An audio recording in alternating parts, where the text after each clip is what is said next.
Bapa. Selamat pagi Yesus, selamat pagi Roh Kudus. Terima kasih kau berkati aku. Selamat pagi Bapa, selamat pagi Yesus, selamat pagi Roh Kudus. Ku memujimu selalu.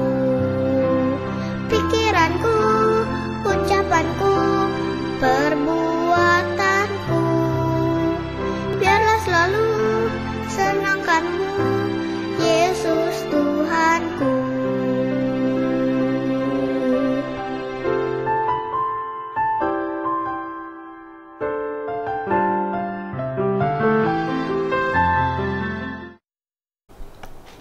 Halo, selamat pagi adik-adik. Ketemu lagi kita di ibadah online Komisi Anak GKI Samanhudi.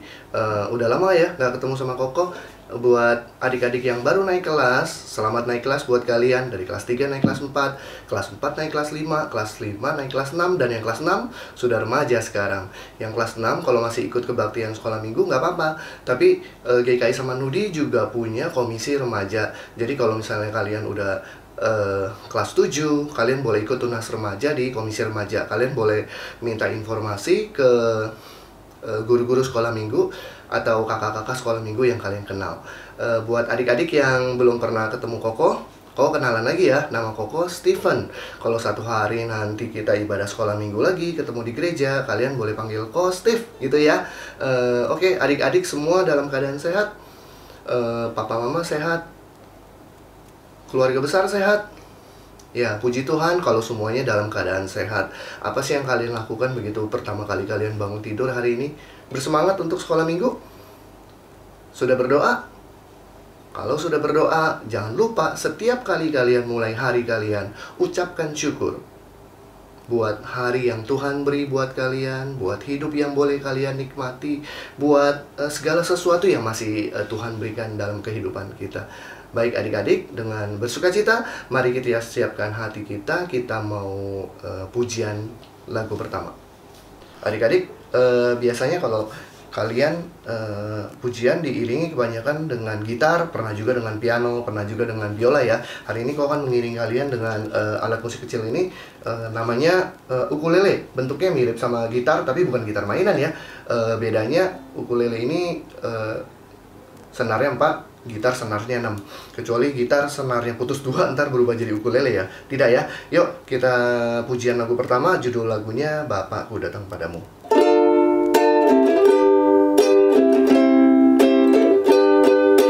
Bapakku datang padamu, naikkan ucapan syukur atas kasih anugerah-Mu yang indah setiap hari. Pagi hari, siang hari, sore dan malam hari, tak hentinya mengucap syukur atas kebaikan-Mu. Sekali lagi ya. Bapakku datang padamu, naikkan ucapan syukur atas kasih anugerah-Mu yang indah setiap hari. Pagi hari, siang hari, sore dan malam hari, tak hentinya mengucap syukur atas kebaikan-Mu. Tak hentinya mengucap syukur atas kebaikan-Mu.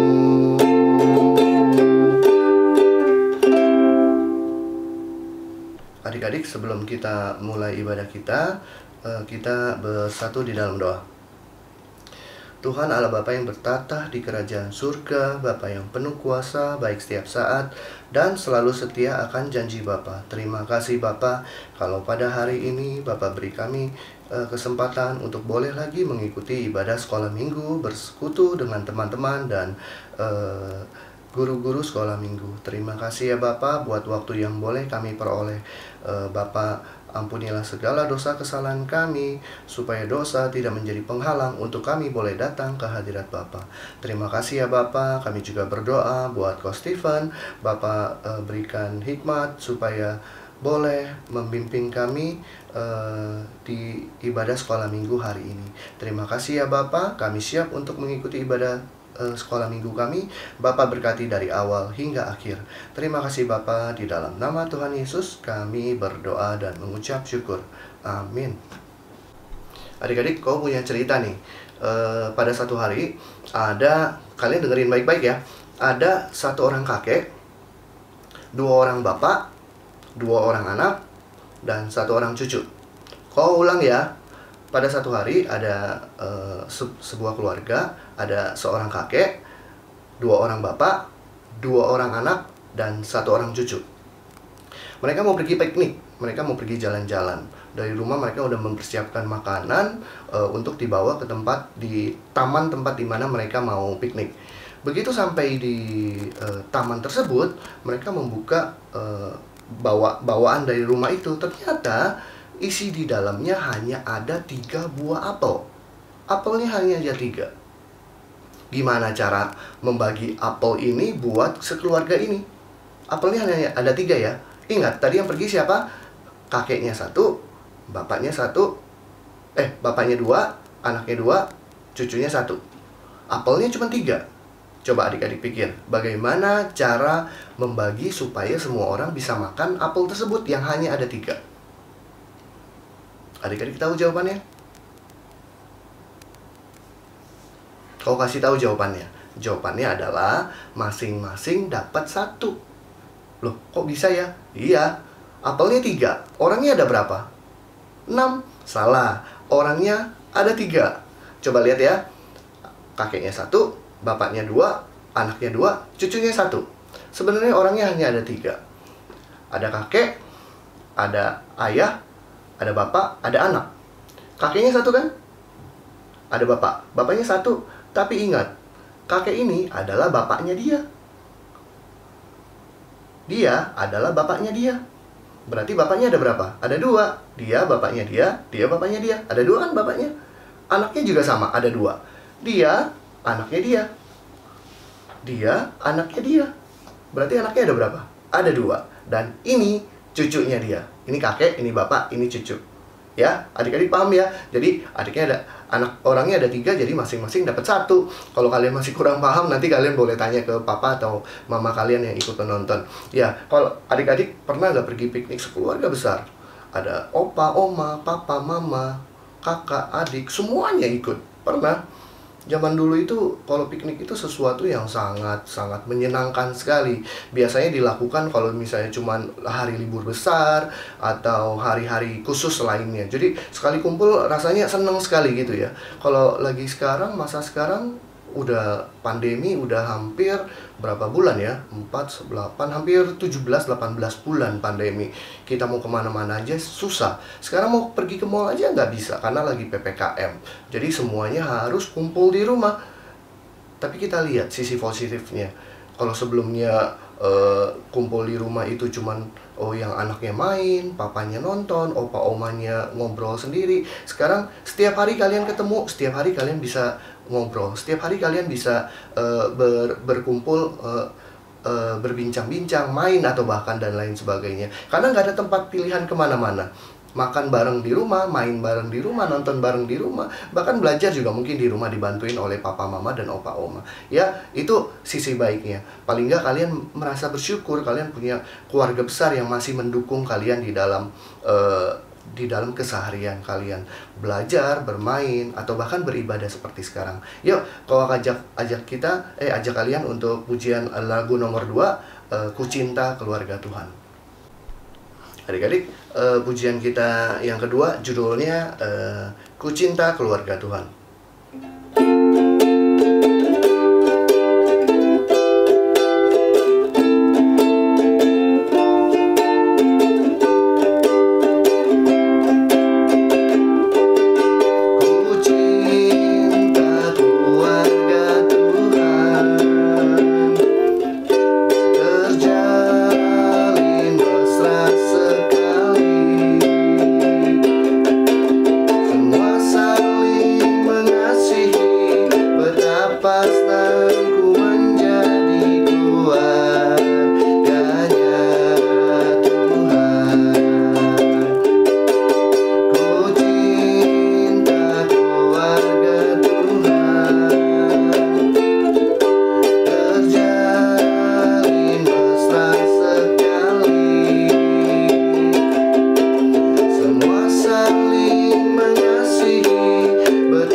Adik-adik, kau punya cerita buat kalian sebelum kita mulai dengar cerita dari Alkitab.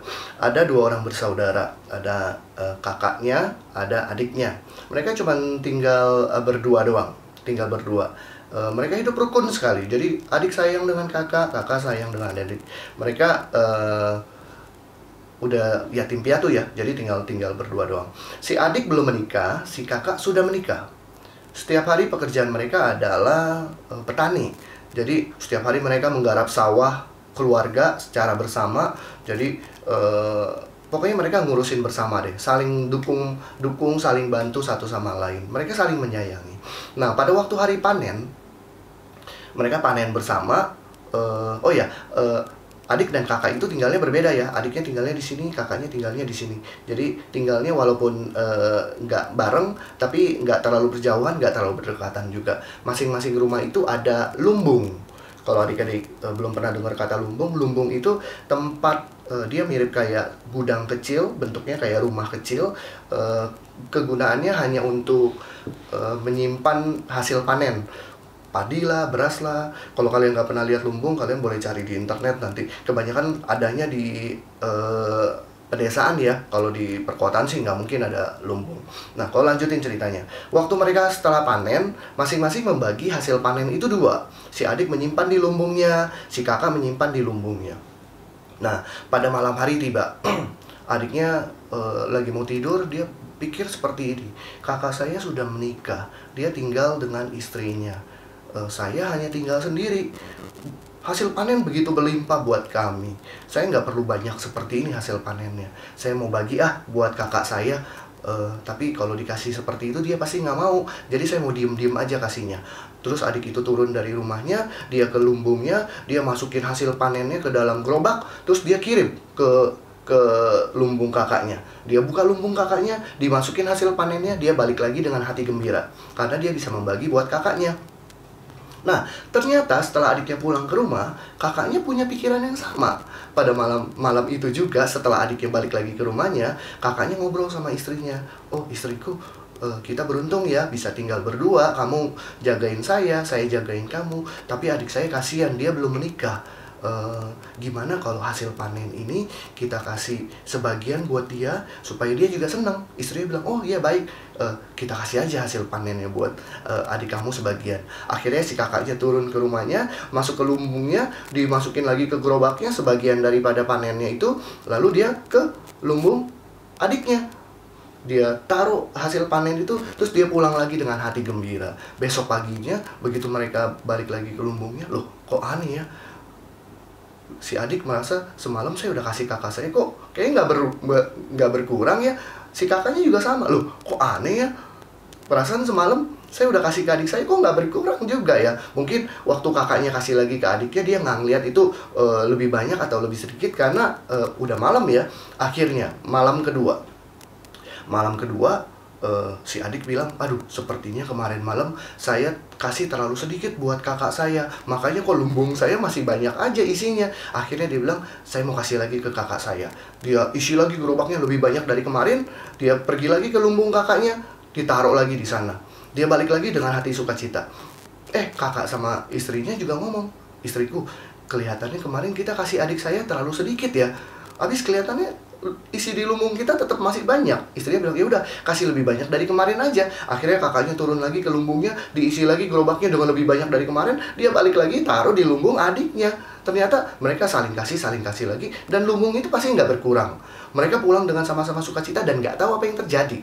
Begitu pagi lagi, besoknya lagi, adiknya masuk lagi ke lumbungnya. Loh, kok tetap masih banyak ya dia punya panen. Begitu kakaknya lihat lagi, waduh kok tetap masih banyak ya panennya dia. Akhirnya malam ketiga terjadi.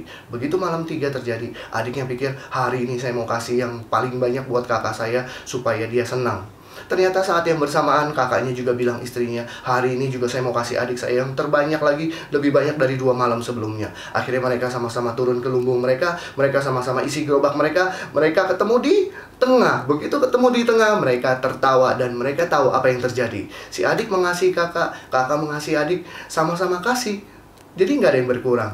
Kalau adik-adik merasa, kalau adik-adik punya rasa kasih pada keluarga kalian, pada kakak, pada adik, pada papa, pada mama, saling mengasihi.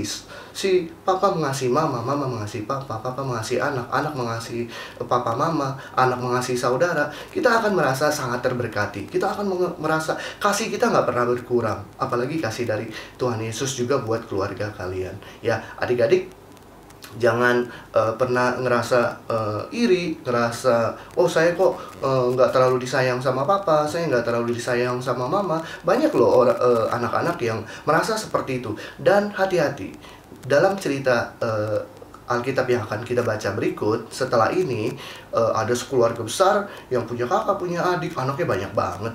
Dan ternyata dalam hidup mereka tidak ada saling mengasihi, yang ada saling iri, saling membenci. Kita akan dengar cerita ini sebentar lagi. Sebelumnya kita pujian dulu lagu nomor 3 ya. Adik-adik, ini pujian lagu nomor 3 sebelum kita mempersiapkan hati kita untuk mendengarkan firman Tuhan. Judulnya, Tuhan penuhkanku dengan firman-Mu.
Adik-adik, Alkitabnya udah tersedia ya di hadapan kalian. Bacaan kita hari ini terambil dari kitab Kejadian 37. Ayo dibuka. Kitab Kejadian pasal 37. Kitab Kejadian pasal 37. Judul perikop yang kita baca hari ini ada 2, Yusuf dan saudara-saudaranya, dan Yusuf dijual ke tanah Mesir. Kita akan baca dari ayat 1 sampai 36.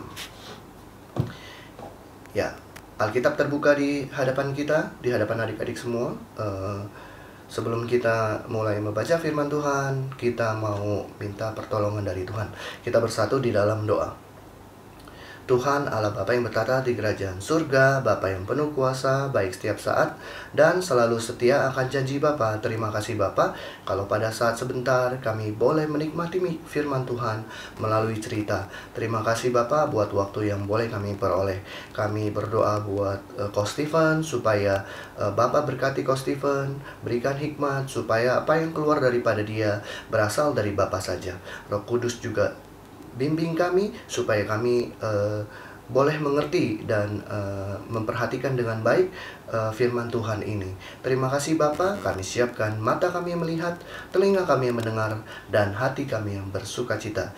Berfirmanlah Tuhan, kami siap mendengar. Di dalam nama Tuhan Yesus, Juru Selamat kami yang hidup, kami berdoa dan mengucap syukur. Amin. Adik-adik, bacaan kita terambil dari Kitab Kejadian pasal 37. Ini cerita tentang, minggu lalu kalian udah denger ya, cerita tentang Esau berbaikan lagi dengan Yakub. Yakub yang begitu ketakutan dengan Esau, ternyata Esau malah menerima adiknya yang sudah menipu dia selama berpuluh-puluh tahun. Tadinya Esau benci pada Yakub, mau membunuh dia, tapi ternyata happy ending ya. Mereka berbaikan kembali, akhirnya Yakub bisa hidup dengan tenang tanpa takut dikejar-kejar oleh kakak kembarnya sendiri. Nah, di sini diceritain tentang bagaimana hubungan Yakub, Yusuf, Yakub dan anak-anaknya. Adik-adik tahu anak-anak Yakub ada berapa? yang kalian tahu 12 ya. Sebenarnya Yakub punya 13 anak. Anak yang ke-13, bukan ke-13, salah satu anaknya itu perempuan, namanya Dina. Tapi ya kalau di zaman Alkitab, Perjanjian Lama bahkan Perjanjian Baru, biasanya yang disebut hanya anak laki-laki ya. Jadi 12 anak Yakub. Tapi adik-adik tahu nggak siapa anak yang paling disayang oleh Yakub? Yang paling disayang oleh Yakub itu adalah Yusuf. Yusuf itu anak ke-11. Anak ke-12 itu Benyamin.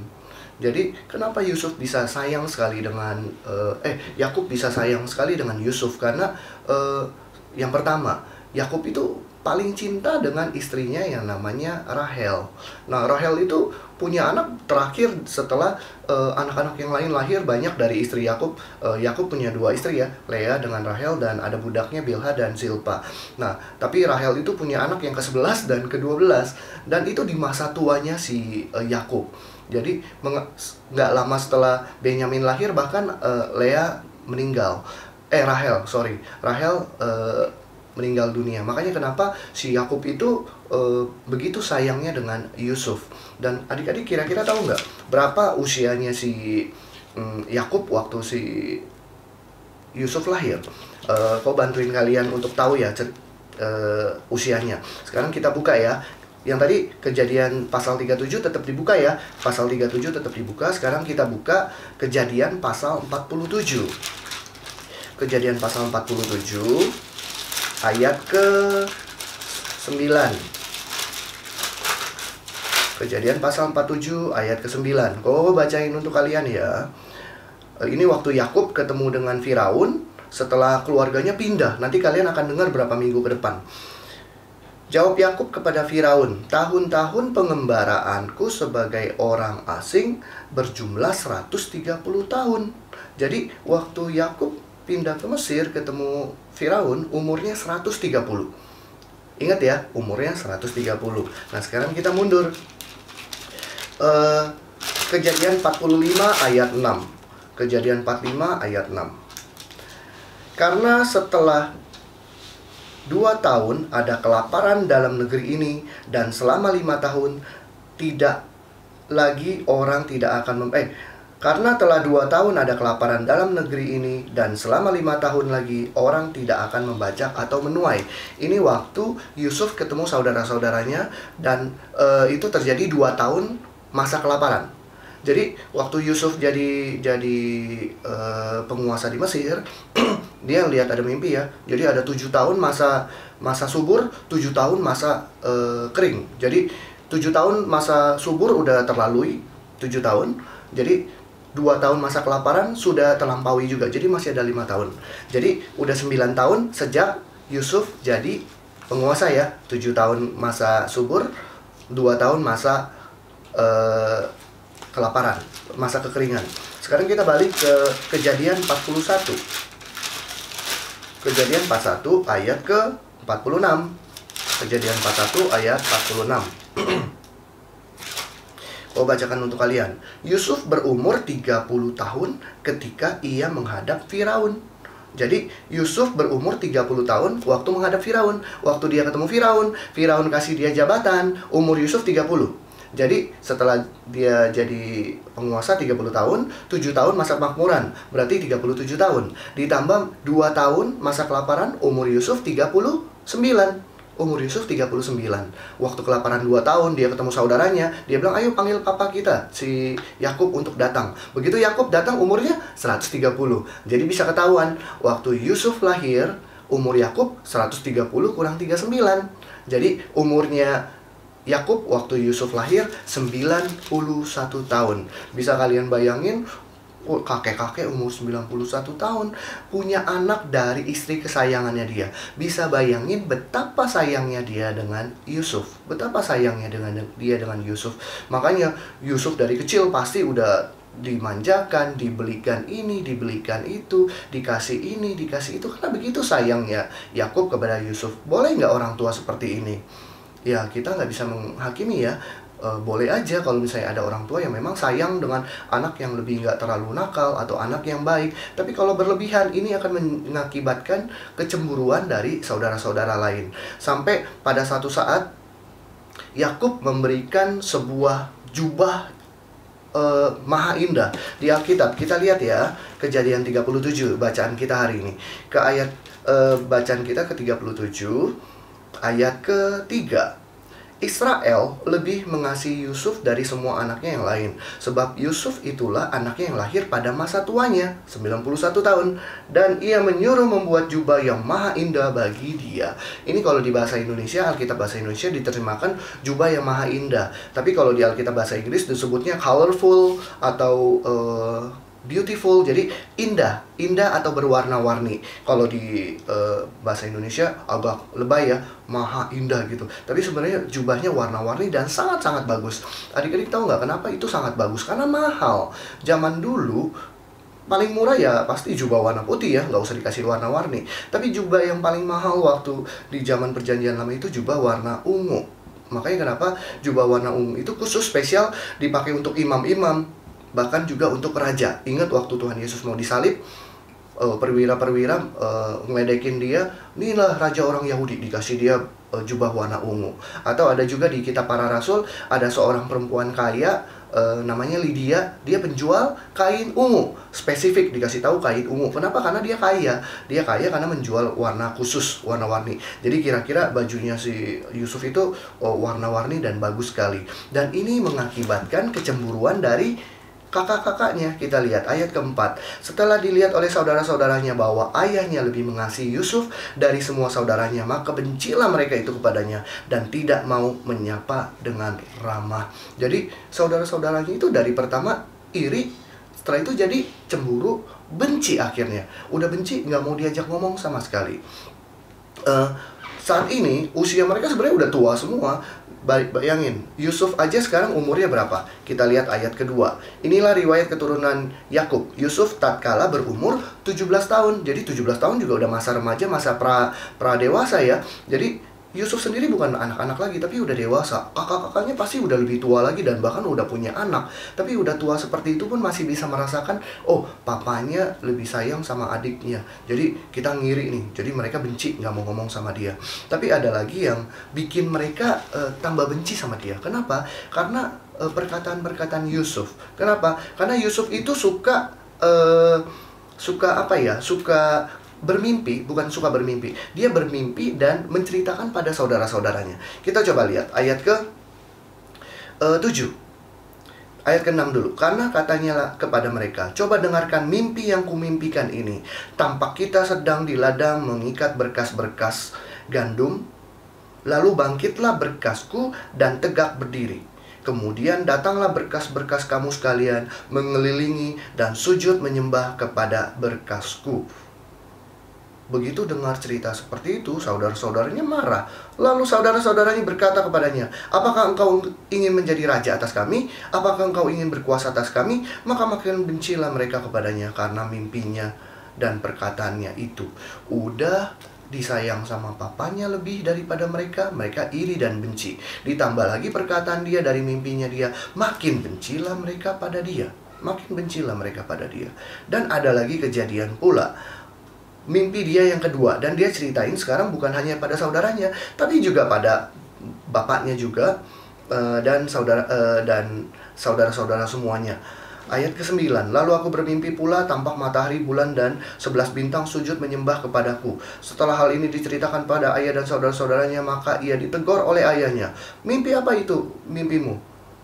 Masakan aku dan ibumu serta saudara-saudaramu sujud menyembah kepadamu sampai ke tanah? Maka iri hatilah saudara-saudaranya kepadanya, tapi ayahnya menyimpan hal itu di dalam hatinya.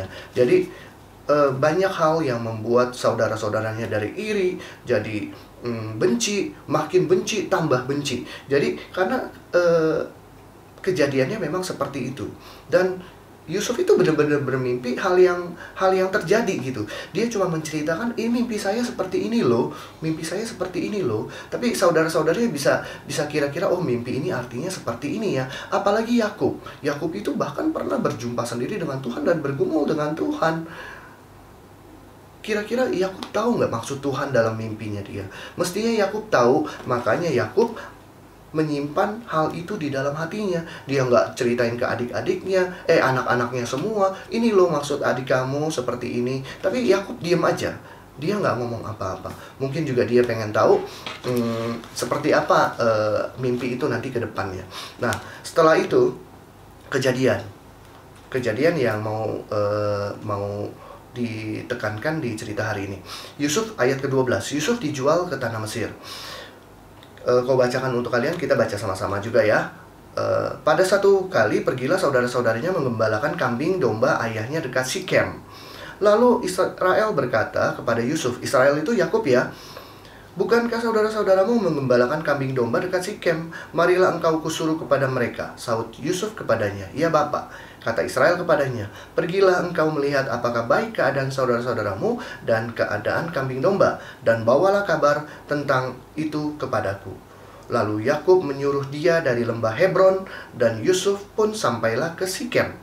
Ketika Yusuf berjalan ke sana kemari di padang, bertemulah ia dengan seorang laki-laki yang bertanya kepadanya, apa yang kau cari? Saudnya, aku mencari saudara-saudaraku. Tolonglah katakan kepadaku di mana mereka mengembalakan kambing domba. Lalu kata orang itu, mereka telah berangkat dari sini, sebab telah kulihat mereka berkata, marilah kita pergi ke Dotan. Maka Yusuf menyusul saudara-saudaranya itu, dan didapatilah mereka di Dotan. Jadi orang zaman dahulu, kalau orang kaya ya, punya banyak lembu, sapi, kambing, domba, mereka mengembalakannya itu bukan dekat rumah, tapi di padang rumput di luar daripada rumah mereka. Kenapa? Karena rumput di sana kan subur sekali. Jadi mereka bawa kawanan ternak mereka tapi nggak boleh di tanah orang ya, harus di tanah mereka juga. Sikem itu tanah miliknya Abraham. Jadi tanah milik Yakub juga. Jadi itu masih tanahnya mereka. Jadi mereka boleh mengembalakan di sana atau kasih ternak-ternak itu minum dari tanah mereka sendiri, supaya ntar nggak berantem sama orang kaya lain yang punya ternak-ternak juga. Nah, setelah mereka mengembalakan berapa hari di sana, dan sekali mengembalakan itu bukan satu hari pulang, karena perjalanan pulang pergi aja untuk ke satu tempat bisa 3-4 hari. Nah, waktu Yusuf pergi ke Sikem, begitu sampai di sana ternyata nggak ada saudara-saudaranya. Ketemu ada orang lain yang mengembalakan di sana, ada orang lain juga. Orang itu bilang, saya dengar mereka ngomong mereka mau pergi ke Dotan. Kalau adik-adik jadi Yusuf, dari rumah pergi ke Sikem, dari Sikem harus ke Dotan lagi demi mematuhi perintah ayahnya. Pergi ke saudara-saudaramu, coba lihat mereka baik-baik aja atau tidak. Yusuf itu harus jalan dari Sikem ke Dotan, itu jaraknya sekitar 24 kilo. 24 kilo itu besar banget loh. Itu jaraknya jauh sekali, 24 kilo, apalagi harus jalan kaki. Kalau sekarang mah enak ya, naik mobil, naik motor, naik Grab, naik helikopter, naik apa aja gampang. Tapi zaman dulu harus jalan kaki. Bayangin udah jalan capek, begitu nyampe, ya nggak ketemu. Harus jalan lagi ke Dotan 24 kilo. Jalan waktu itu ya nggak seperti sekarang mulus juga, mungkin butuh waktu lama. Tapi karena begitu Yusuf taat pada papanya, dia tetap pergi mencari saudaranya ke Dotan. Kita lanjut baca ya. Akhirnya ayat ke-18. Dari jauh ia telah kelihatan kepada mereka. Tetapi sebelum ia dekat pada mereka, mereka telah bermufakat mencari daya upaya untuk membunuhnya. Nah, bayangin adik-adik, kalau kita iri sama orang, iri sama saudara kita, iri sama siapapun, pertama iri aja, pertama cuma ada rasa iri, tapi lama-lama timbul benci. Coba kita lihat dari ayat Alkitab kita ya. Kita lihat dari ayat keempat. Setelah dilihat saudara-saudaranya ayahnya lebih mengasihi Yusuf, maka bencilah mereka. Iri jadi benci. Kita lihat ayat ke-5.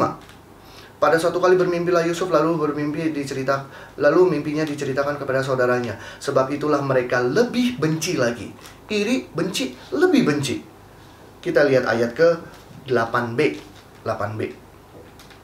Lalu saudara-saudari berkata kepadanya, apakah engkau ingin menjadi raja atas kami? Apakah engkau ingin berkuasa atas kami? Maka makin bencilah mereka kepadanya. Iri, benci, lebih benci, makin benci. Sekarang yang kita baca bahkan lebih mengerikan. Apa itu? Mereka bermufakat untuk membunuh dia. Serem ya, dari awalnya iri doang, cemburu antara saudara karena lebih disayang, akhir-akhirnya akan membunuh dia. Ini jangan sampai jangan sampai kejadian ini terjadi? Karena dalam kejadian kehidupan sehari-hari banyak kejadian itu di sekitar kita. Adik-adik sering baca banyak orang yang bahkan melakukan perbuatan yang lebih jahat itu karena iri hati atau karena benci. Kita lihat ayat ke 19. Kata mereka kepada yang lain, lihat tukang mimpi itu datang lagi. Bayangin, mereka panggil adiknya, lihat tukang mimpi. Tukang mimpi. Harusnya kalau sebagai kakak-kakak yang baik bilangnya, lihatlah Yusuf datang, lihatlah adik kita datang. Tapi mereka menghina dia, mengatakan tukang mimpi kita itu datang. Ayat 20, sekarang marilah kita bunuh dia dan kita lemparkan ke dalam salah satu sumur ini, lalu kita katakan seekor binatang buas telah menerkamnya, dan kita akan lihat nanti bagaimana jadinya mimpi itu. Bayangin, Yusuf mimpi kalau satu hari saudara-saudaranya akan menyembah dia. Itu kejadian ya. Nanti adik-adik akan dengar ceritanya berapa minggu ke depan. Yusuf mimpi bahkan papa mamanya juga menyembah dia, saudara-saudaranya menyembah dia. Nah, kakak-kakaknya itu mau buktiin kalau kita bunuh dia, terjadi nggak? Karena kalau dibunuh hari ini, berarti kejadian mimpi itu mereka menyembah Yusuf tidak terjadi. Adik-adik paham ya ceritanya? Jadi mereka mau membunuh Yusuf. Ayat ke-20, ayat ke-21. Ketika Ruben mendengar hal ini, ia ingin melepaskan Yusuf dari tangan mereka. Sebab itu katanya, janganlah kita bunuh dia.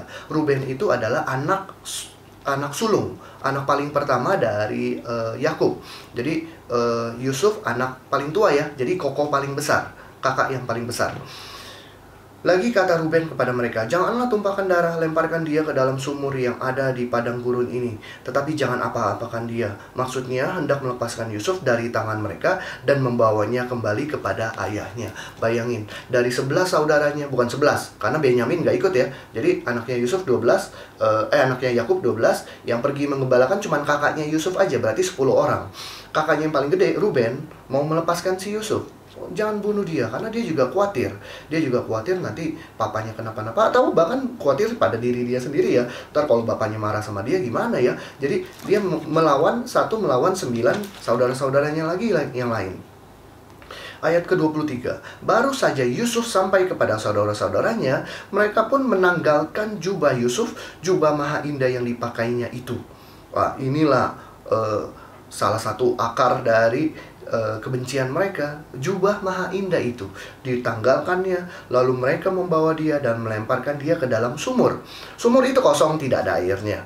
Kemudian duduklah mereka untuk makan. Bayangin, udah melakukan kejahatan, mau membunuh saudaranya, walaupun Yusuf nggak mati ya, dilemparin ke sumur doang. Mereka masih bisa makan dengan tenang. Bayangin kakak-kakak seperti apa mereka. Ketika mereka mengangkat muka, kelihatan kepada mereka suatu kafilah orang Ismail datang. Kafilah itu orang pelaju ya. Ada yang pedagang, ada yang cuman lewat-lewat aja. Itu disebut kafilah. Orang Ismail datang dari Gilead dengan untanya yang membawa damar, balsam, dan damar ladan. Mereka dalam perjalanan mengangkut barang-barang itu ke Mesir. Jadi ternyata pedagang ya. Lalu kata Yehuda kepada saudara-saudaranya itu, apakah untungnya kalau kita membunuh adik kita itu dan menyembunyikan darahnya? Marilah kita jual dia kepada orang Ismail ini. Tetapi janganlah kita apa-apakan dia, karena ia saudara kita, darah daging kita. Dan saudara-saudaranya mendengarkan perkataan itu. Bayangin, Yehuda anak nomor 4. Nomor 1 itu Ruben, kedua Simeon, ketiga Lewi, keempat itu Yehuda. Waktu Ruben bilang jangan dia apa-apa, kan mereka nggak dengerin, pada kakak sulung ya. Tetep aja dilepasin bajunya, dilemparin ke sumur. Tapi waktu Yehuda bilang, udahlah jangan kita apa-apakan anaknya, jangan kita bunuh, lagi pula dia saudaranya kita jual aja ke pedagang ini. Mereka semuanya nurut. Bayangin, Yehuda lebih diturutin dibandingin kakak sulungnya ya. Berarti Yehuda itu punya satu wibawa yang begitu besar. Makanya suku Yehuda itu salah satu suku yang paling kuat. Dari keturunan Yehuda lah lahir Raja Daud. Dari keturunan Raja Daud lah lahir Tuhan Yesus. Nah, setelah itu ayat ke-28. Ketika ada saudara-saudara Midian lewat, Yusuf diangkat ke atas dari dalam sumur itu. Kemudian dijual kepada orang Ismail itu dengan harga 20 shikal perak. Lalu Yusuf dibawa mereka ke Mesir. Adik-adik, harga budak saat itu nggak lebih dari 20-30 shikal perak. Bahkan waktu Tuhan Yesus dijual oleh Yudas, harganya 30 shikal perak. Harga seharga budak. Jadi si ini Yusuf juga dijual dengan harga 20, dijual dengan harga 20 ya, harga budak ya. Tapi kalau adik-adik pikir ya, kenapa sih Yusuf diem-diem aja ya? Usia dia juga udah 17 tahun. Kalau dia mau ngelawan bisa aja sembarangan pukul, sembarangan tonjok kakak adik. Tapi kok dia diem aja? Tapi di Alkitab tidak menceritakan apa yang dilakukan oleh Yusuf. Tapi di kitab Kejadian ayat ke 42, pasal 42. Coba adik-adik buka. Kejadian 42 ayat 21. Ayat 42 pasal 42 ayat 21. Ini kejadian waktu kakak-kakaknya pergi ke Mesir, mereka mau beli makanan ya. Ayat 21. Mereka berkata seorang kepada yang lain, "Betul-betullah kita menanggung akibat dosa kita terhadap adik kita itu. Bukankah kita melihat bagaimana sesak hatinya ketika ia memohon belas kasihan kepada kita, tetapi kita tidak mendengarkan permohonannya itu. Itulah sebabnya kesesakan ini menimpa kita." Jadi saat itu walaupun gak diceritain, Yusuf mungkin berteriak-teriak, "Oh kakak jangan, kakak jangan." Atau Yusuf bahkan menangis, "Tolong saya, jangan, saya kan adik kamu, kamu kan kakaknya saya. Kenapa kamu berlaku seperti ini kepada saya?" Bayangin, 9 lawan 1. 9 lawan 1. Mana dia bisa menang? Yang dia bisa lakukan cuman mohon belas kasihan supaya dilepas. Apa yang dilakukan oleh kakak-kakaknya? Kita sudah baca. Kakak-kakaknya tidak mendengarkan dia, akhirnya tetap menjual dia kepada orang asing. Apa yang dilakukan mereka setelah itu? Ayat ke-30. Ayat ke-29. Ketika Ruben kembali ke sumur itu, ternyata waktu dijual, Ruben itu nggak ada ya, nggak tahu kemana, nggak diceritakan. Ternyata Yusuf tidak ada lagi di dalamnya. Lalu dikoyakanlah bajunya. Saat itu di zaman perjanjian, di zaman Alkitab, kalau orang Israel itu sedang berduka, sedang sedih, sedang diliputi satu duka cita yang mendalam, dia sobek-sobek bajunya gitu, sobek-sobek bajunya. Dia merobek bajunya. Ayat ke 30. Dan kembalilah ia kepada saudara-saudaranya, katanya, "Anak itu tidak ada lagi. Kemanakah aku ini?" Yang dia pikirin diri dia ternyata. Jadi Ruben belain si Yusuf, ternyata bayangin diri dia sendiri. Oh, kalau misalnya anaknya nggak ada lagi, saya gimana ya? Saya gimana ya? Di sini terbukti ternyata. Tapi walaupun seperti itu, tetap Ruben masih punya rasa kasih kepada si Yusuf dibandingin saudara-saudaranya ya. Karena dari awal Ruben nggak setuju perbuatan saudara-saudaranya itu. Ayat ke 31. Kemudian mereka mengambil jubah Yusuf dan menyembelih seekor kambing, lalu mencelupkan jubah itu ke dalam darahnya.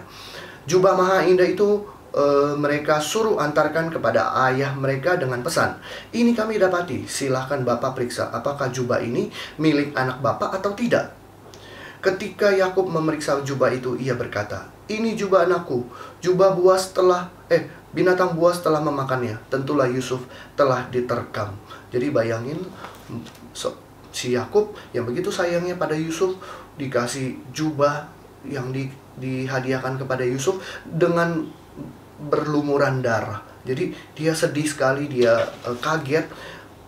Ayat ke-34, dan Yakub mengoyakkan jubahnya, lalu mengenakan kain kabung pada pinggangnya, dan berkabunglah ia berhari-hari lamanya karena anaknya itu. Begitu sedihnya Yakub kalau Yusuf mati. Dia akan lebih sedih lagi kalau tahu ternyata anak-anaknya bohongin dia, Yusufnya dibuang, dijual ke Mesir. Dia akan lebih sedih lagi karena ternyata anak-anaknya tidak saling mengasihi. Ayat ke-35, sekalian anak-anaknya laki-laki dan perempuan. Nah, ada anaknya perempuan ya, yang tadi kau cerita di awal. Yakub punya anak perempuan, namanya Dina. Berusaha menghiburkan dia, tetapi ia menolak dihiburkan, serta katanya, "Tidak, aku akan berkabung sampai aku turun mendapatkan anakku ke dalam dunia orang mati." Demikianlah Yusuf ditangisi oleh ayahnya. Adapun Yusuf, ia dijual kepada orang Midian itu ke Mesir, kepada Potifar, seorang pegawai istana Firaun, kepala pegawai raja. Nah, adik-adik, ini akhir dari bacaan kita hari ini. Jadi ceritanya akan dilanjutkan minggu depan. Ceritanya bagus, kalian ikutin terus bagaimana kisah akhirnya nanti Yusuf menjadi penguasa di Mesir. Yusuf ketemu lagi dengan papa dan kakak-kakaknya, dan kakak-kakaknya semuanya minta maaf sama dia. Ya, mungkin awal-awalnya kita lihat seperti ini cerita. Saudara saling iri pada saudara. Saudara cemburu pada saudara karena mungkin juga ada ketidakseimbangan perlakuan antara orang tua kepada anak-anaknya. Ini menyebabkan cemburu, menyebabkan benci, tidak mau ngomong, menyebabkan tambah marah, dan tambah marah lagi. Dan ini sesuatu yang tidak boleh dilakukan.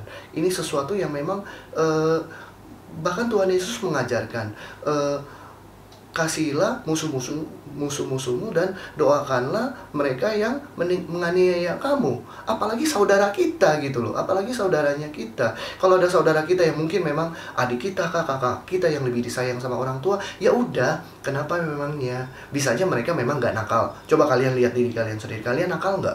Kalian nurut nggak? Kalian taat nggak? Coba bayangin Yusuf, taat kan? Dia anak yang taat, disuruh papanya dia ngerjain, Jadi nggak heran Yakub juga begitu sayang pada Yusuf. Kalau adik-adik dalam kondisi seperti ini, kalian berdoa pada Tuhan. Kalian percayalah, orang tua kalian pasti mengasihi kalian sama seperti saudara-saudara lain-lain. Dalam cerita ini mungkin agak terlalu kelihatan nggak seimbang ya, begitu sayangnya Yakub pada Yusuf dengan alasan yang sudah kau ceritakan sebelumnya. Tapi di sini juga ada sesuatu yang mau ditekankan, bahwa walaupun begitu bencinya juga Ruben, kakaknya yang paling besar, pada Yusuf, tapi tetap Ruben membela Yusuf. Bahkan pada akhirnya Yehuda juga membela Yusuf sampai nggak mau membunuh dia kan. Ternyata ada juga, walaupun benci dalam hati, marah dalam hati, ingin membunuh dia dalam cerita kita hari ini, ternyata masih ada kasih di dalam kakak-kakaknya. Jangan bunuh dia, lepaskan dia, jangan bunuh dia, lepaskan dia. Akhirnya dalam cerita Yusuf dijual kepada orang dan tidak jadi dibunuh. Tapi akhirnya Yakub juga sedih ya. Bikin orang tua kita sedih nggak sih adik-adik? Kalau misalnya lihat orang tua kita nangis, lihat orang kita sedih, pasti kita sedih juga ya. Jangan sampai seperti itu. Awalnya cuma dari hal kecil, iri, bukan hal kecil. Ini iri juga hal besar, bukan hal kecil. Ini sesuatu yang tidak baik. Jadi jangan sampai kalian iri. Jangan sampai kalian iri. Kalau ada iri hati dalam hati kalian, kalian berdoa pada Tuhan. Minta iri hati itu diangkat. Kalian punya lapang dada. Kalian punya hati yang lebih besar. Kalian berubah. Mungkin ada sesuatu yang salah dengan diri kita juga. Tapi yang pasti kalian minta penguatan dari Tuhan, supaya kalian dihilangkan dari sifat-sifat buruk seperti itu. Ya, adik-adik, bacaan kita selesai sampai di sini. Setelah ini kalian siapkan persembahan kalian. Kita mau kasih persembahan kita yang terbaik untuk Tuhan atas firman yang sudah kita dengarkan hari ini. Adik-adik, sekarang saatnya untuk kalian mempersiapkan persembahan kalian. Udah berbulan-bulan sampai belasan bulan kita nggak pergi ke gereja. Bagaimana dengan persembahan kalian? Kalau kalian simpen dan belum dikasih persembahan ke gereja, tetap disimpan ya. Nanti jadi banyak sekali waktu kalian kasih ke gereja.